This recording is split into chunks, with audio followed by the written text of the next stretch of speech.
खैर, जैसे हर इंतजार एक न एक दिन खत्म होता है, वैसे ही मेरे जन्म का इंतजार भी खत्म हुआ। गर्गाचार्य, वसुदेव व अनर्थ सभी न सिर्फ पूरी तरह से सतर्क थे बल्कि किसी भी परिस्थिति से निपटने के लिए तैयार भी नजर आ रहे थे। और आखिरकार इसी असमंजस के बीच मेरे जन्म की घड़ी भी आ ही गई। भादो महीने की काली अंधेरी रात थी व चारों ओर तूफानी वर्षा हो रही थी। आकाश में बार बार बिजलियां भी चमक रही थीं। कुल मिलाकर बड़ा ही भयावह वातावरण था। अभी तो इधर मेरे जन्म का क्षण भी नजदीक आ गया था और उधर आचार्य जी व महामंत्री कारागृह के द्वार के बाहर ही किसी शुभ समाचार के इंतजार में पूरी तरह सजग एवं तैयार खड़े थे। निश्चित ही वसुदेव जी के कारा में बंद होने के कारण उनकी जवाबदारियां काफी बढ़ गई थी। यहाँ तक कि नंदजी से बच्चे बदलने हेतु पूरा तालमेल भी उन्हें ही बिठाना पड़ रहा था। आखिर अष्टमी की उस काली अंधेरी रात को मेरा जन्म हो ही गया। इसके साथ ही एक लंबे इंतजार का भी अंत हुआ। वैसे एक बात बता दूं आपको, मेरा जन्म 8वें महीने में ही हो गया था। और कुदरत की भी लीला देखो, मामला कुछ ऐसा बैठा था कि जो बात चिंता का परम विषय होनी चाहिए थी वही वरदान साबित हुई थी। हुआ यह कि इसी दरमियान यशोदा ने भी अपनी पुत्री को जन्म दे दिया। यानी यह अच्छा ही हुआ था जो मैं 1 माह पहले पैदा हो गया था, वरना 1 माह पुरानी बच्ची से मुझे बदलना अशक्य हो जाता।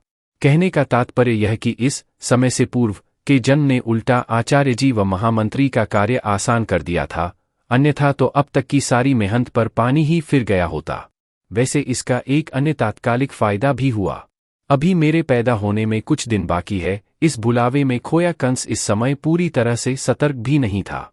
निश्चित ही इसने भी उन दोनों का कार्य आसान कर रखा था।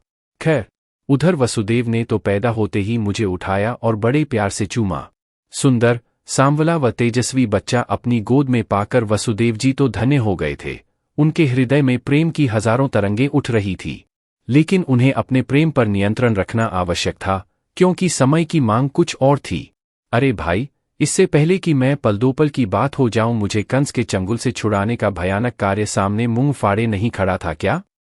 समय की नजाकतता को देखते हुए वे तुरंत मुझे गोद में उठाकर कारागृह के पिछले द्वार की ओर भागे। उधर प्रहरियों ने वसुदेव की गोद में बच्चा देखते ही तुरंत कारा के द्वार खोल दिए। वहां द्वार के बाहर ही महामंत्री अनर्थ व आचार्य गर्गाचार्य एक बांस की मंजूषा लिए वसुदेव का इंतजार ही कर रहे थे। यानी चारों ओर हर कोई सतर्क और चौकन्ना था। मासूम बच्ची को देवकी के पास ऐसे सुला दिया जैसे मैं लेटा हुआ हूं। उधर उनके लिए यह भी अच्छा था कि मां अब भी बेहोश थी और वैसे ही बच्ची उठाकर लाते वक्त उस तरफ यशोदा भी बेहोश ही थी। और कुछ नहीं तो इससे मामले की गुप्तता बनाए रखना सबके लिए आसान हो गया था, क्योंकि अब ना तो देवकी ना ही यशोदा इस अदला-बदली के बाबत कुछ जानते थे। इधर अपना कार्य पूर्ण कर यानी मुझे सही सलामत कारा से भगाकर अब वसुदेव भी पूरी तरह से स्थिर हो चुके थे। यहाँ तक कि कुछ देर बाद ही उन्होंने पूरे आत्मविश्वास के साथ उस बच्ची को उठाकर कंस के चरणों में रख दिया था। उधर देवकी की 8वीं संतान लड़की हुई है, यह सुनते ही कंस ने अट्टहास लगाया। जहां एक ओर उसे अपने भाग्य पर गर्व हो रहा था, तो वहीं दूसरी ओर उसे नारद की भविष्यवाणी पर तरस भी आ रहा था। इससे एक उम्मीद जागी कि शायद कंस उस लड़की को बख्श दे, लेकिन नहीं। दूसरे दिन एक बार फिर उसने उसी प्रांगण में उसी प्रकार समारोह पूर्वक समस्त मथुरावासियों के सामने उस लड़की को भी उतनी ही निर्दयता से मार डाला। और इसके साथ ही आखिरकार मेरे भविष्य पर से पर्दा उठ गया। यह तय हो गया कि मैं बच गया हूं या कहूं कि बचा लिया गया हूं।